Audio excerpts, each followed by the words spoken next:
Salam alaikum.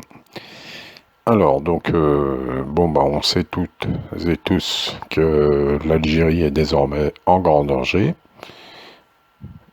tant à l'intérieur de ses frontières qu'à l'extérieur. Donc, il y a toutes les Abdou Semmar, tout ça, ceux qui agitent les réseaux sociaux. Ça, c'est l'extérieur, plus la France, elle est nostalgique, hein, surtout de l'Algérie française. Par exemple, il y a même Darmanin, le ministre de l'Intérieur, qui est fils de Harki. Vous avez Blanquer, ministre de l'Éducation nationale en France, dont le père était l'avocat de l'OAS. Il y en a des tas. Donc, il y a l'extérieur, donc plus évidemment tout l'axe franco-américano-sioniste. Donc les Marocains sont dedans, etc. Et tous les autres. Donc il y a l'extérieur.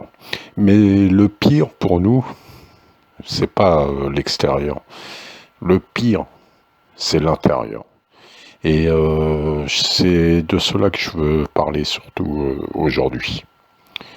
Parce que l'extérieur Bainé, c'est l'intérieur. Alors ils ont plusieurs techniques, hein, que ce soit l'extérieur ou l'intérieur, parce qu'ils sont, même si certains de l'intérieur ne sont pas directement reliés à des acteurs extérieurs, ils s'influencent. L'extérieur influence l'intérieur. Donc la première chose, et ça c'est même dans les mentalités de beaucoup d'Algériens, c'est abîmer l'Algérie en permanence par le dénigrement. Le dénigrement, il n'y a rien qui va, etc. On connaît. Donc dénigrement médiatique et dénigrement tout court. Donc le premier point pour lever les gens, que les gens se soulèvent, c'est d'abîmer l'Algérie, quoi qu'il en soit. Deuxième chose qu'ils utilisent beaucoup, c'est l'atteinte aux droits de l'homme. On a vu le Parlement européen dernièrement. Donc c'est les atteintes aux droits de l'homme par exagération. Donc parce que on sait bien, oui, c'est vrai, moi je suis pas d'accord pour qu'on emprisonne les gens pour des histoires de politique et tout ça. Je suis pas d'accord. Il faut que ceux qui sont emprisonnés un peu entre guillemets délits d'opinion, les raisons de leur emprisonnement ou enfin de leur passage en justice, il faut qu'ils soient clairs. Soit le gars il complote avec l'étranger, point, on fait une loi, c'est clair, quoi. Les choses sont très claires et nettes. Mais dire atteinte au moral de l'armée, machin, appel à attroupement, tout ça, non, ça il faut pas. Donc ça, l'État lui-même, faut qu'il corrige ça, et la justice, faut que, il faut plus aussi appliquer des peines aussi sévères sur des délits qui sont quand même, c'est pas ce qui va faire trembler l'Algérie.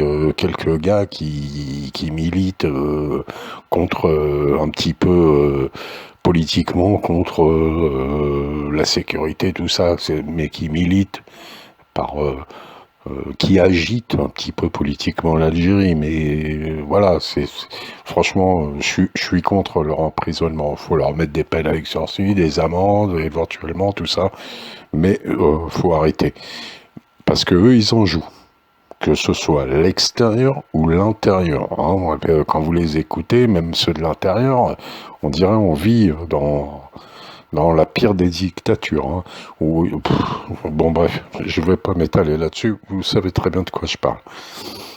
Et tout ça a pour but, donc, ça n'est pas que le but, c'est un des moyens, c'est la printéanisation de l'Algérie, par le régime change, qui est réclamé par les partisans de la transition. Faire tomber le régime. Voilà. Mais moi, quand on me dit faire tomber le régime, moi ce que je comprends, je suis pas un chayat ou quoi que ce soit, ni personne qui m'écoute, je pense. Moi, quand on me dit régime change, j'entends faire tomber l'État algérien et que ce soit complètement des nouvelles personnes qui prennent les rênes. Voilà ce que j'entends. Donc ça, c'est pareil. Des gens de l'intérieur veulent ça, veulent le régime change sous prétexte que c'est toujours le même système qui est en place, etc., etc. Et l'extérieur, bien sûr, veut la même chose, mais les deux comment dire, ne le disent pas de la même manière. Voilà. Donc ça, c'est les trois choses, leur technique. Alors je fais souvent des petits montages avec Yahsen Qadi là, de Radio M. Parce que tous ces gens-là, mais spécialement lui, en fait, même s'il n'est pas très connu en Algérie, finalement, à l'intérieur, ils ne le connaissent pas vraiment beaucoup, etc. Mais enfin, d'autant que Radio M est interdite là-bas, ce qui ne devrait pas aussi, parce que ça aussi, c'est pareil, il faudrait peut-être un peu arrêter avec toutes ces interdictions. L'État algérien, les Algériens sont plus forts que ça. Faut arrêter, faut que notre État il arrête d'avoir peur de ces gens-là. Sauf s'il y a vraiment magouille avec l'extérieur et tout ça. Et ça, il faudra faire des lois dans ce sens-là. Mais surtout, alors je reviens à Qadi Yahsen, cet homme, quand il parle, ou les gens comme lui, quand il parle, il faut entendre surtout ce qu'ils ne disent pas. Et parce que ce qu'ils ne disent pas, c'est plus important. C'est pour ça que je fais toujours des petits montages très... c'est presque de la triche, parce que je mets pas toutes leurs phrases entières, je mets pas toutes les idées qu'ils expriment entièrement. C'est vraiment des mini-extraits de quelques secondes, mais c'est hyper significatif en fait, parce que si je mettais toute la phrase à chaque fois, on n'entendrait pas ce qu'ils ne disent pas. Et moi, ce que je fais à chaque fois, c'est de mettre ça, parce que c'est ce qui est le plus important. Là, écoutez, Qadi Yahsen, j'ai choisi quelques petits extraits au sujet du fils, donc de Ali Belhadj, et au sujet de Rachad. Toujours sa petite technique à Qadi Yahsen, c'est de poser des questions quand il anime ses émissions. Pas quand il est là en commentateur, mais quand il anime, il pose des questions. Mais c'est pas des questions qu'il pose en vérité, c'est ce qu'il pense. Enfin, écoutez-le rapidement et je reviens. Du fils comme branche la plus radicale de l'islamisme aujourd'hui, c'est-à-dire avec le discours que tient Ali Belhadj, c'est-à-dire un discours qui est pacifique, démocratique au sens où il faut construire des institutions nouvelles, état de droit, etc. Bon, mais est-ce qu'aujourd'hui l'islamisme, le fils d'aujourd'hui, entre guillemets, ce serait pas Rachad et le leader charismatique de la mouvance, ce serait pas l'Arabie Saoudite qui est à l'étranger? Que aujourd'hui, avoir un courant comme Rachad qui est islamiste modéré par rapport à ce qu'a pu être le fils dans les années 80 et 90, il a été légalisé en 89, est-ce que c'est mieux ou est-ce que c'est moins bien d'avoir affaire à un courant qui reconnaît le courant islamiste de ce type-là? Voilà. Par rapport au fils qui était pour Dawla Islamia, pour le djihad, la Dustur, la Mithaq. Voilà, donc vous avez entendu, Ali Belhadj maintenant est démocrate, il est pour l'état de droit, Zitout est le leader charismatique des islamistes, voilà. C'est super quoi ce qu'il dit. Donc par ces fausses questions, il amène les gens à accepter des choses que lui pense. Voilà l'un des courants de pensée qu'il y a actuellement en Algérie, c'est lui, ce genre de gars-là, démocrate, très pro-occidental, et bien sûr pro-Rachad et tout, puisque c'est grâce à eux et avec eux qu'ils aimeraient avoir une force pour le régime change, qui est le but. Vous avez aussi le le pacte de l'alternative démocratique. Alors, c'est une partie du FFS, le RCD, le Parti des travailleurs de Louisa Hanoun, le MDS de Fethi Rers. Moi, j'ai inclus, même s'il n'en fait pas directement partie, Tabou, Karim Tabou, etc. Tous ces gens-là qui sont un conglomérat de losers, de médiocres à mes yeux, et d'arrivistes. Pourquoi je dis conglomérat de losers et de médiocres? Parce que, franchement, depuis, ça fait 2 ans qui parlent au nom du Hirak. Ah oui, il y a Bouchachi et Assoul aussi, mais, les soi-disant figures, mais c'est des losers et des médiocres, puisque depuis le temps qu'ils parlent, on n'a toujours rien vu de valable pour notre pays. Et d'arrivistes, puisqu'ils veulent même pas passer par des élections pour le moment, etc. Ils veulent vraiment d'abord changer le régime, donc faire tomber l'État algérien, pour nous proposer un super beau pays, une super belle démocratie, où on va pouvoir voter tranquillement certainement pour eux. Bon, bref. Et ces gens-là, leur base, c'est de considérer que tous leurs échecs, ils sont de la responsabilité de l'État algérien. Quand je dis l'État, bien sûr, ça n'est pas Sabah, c'est l'État algérien, c'est ce qui tient, c'est ce qui nous lie tous, c'est le pays, en fait. Ces gens-là sont pareil, c'est le problème de l'intérieur.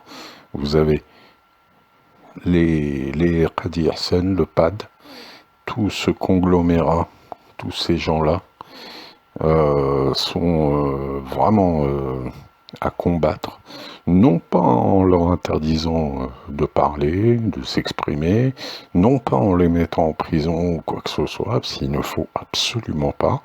Moi, je pense qu'il faudrait organiser un débat sérieux à la télé, 2 débats par exemple, et en mettant en face d'eux des gens qui tiennent la route. Les gens que eux ne veulent jamais rencontrer aussi. Type, pardon, Ahmed Ben Saada, des intellectuels, des gens qui tiennent la route à fond, qui sont pour le changement en Algérie, mais sûrement pas de leur manière, parce qu'ils sont eux à trop vouloir, parce que peut-être il y a des bonnes choses en eux, mais à trop vouloir le changement par le régime change jusqu'en boutiste, parce que là évidemment ils n'acceptent pas les prochaines élections d'avance, à ne pas vouloir tout ça, à vouloir vraiment faire tomber l'État, ils sont très dangereux en fait. Voilà. Et ils empêchent, entre autres, le front interne de se renforcer. Détention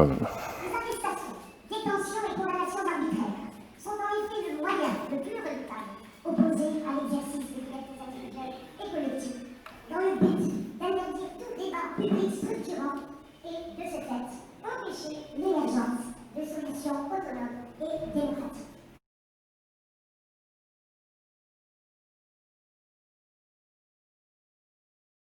Bon, voilà, c'était juste pour voir un peu quelques visages.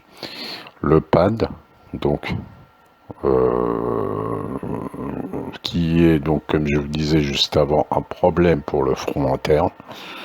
Autant ceux qui sont dans l'État, dans les rouages, qui font mal les choses, qui emprisonnent des gens, voilà, qui mériteraient pas d'être en prison, donc ça nous occasionne des problèmes.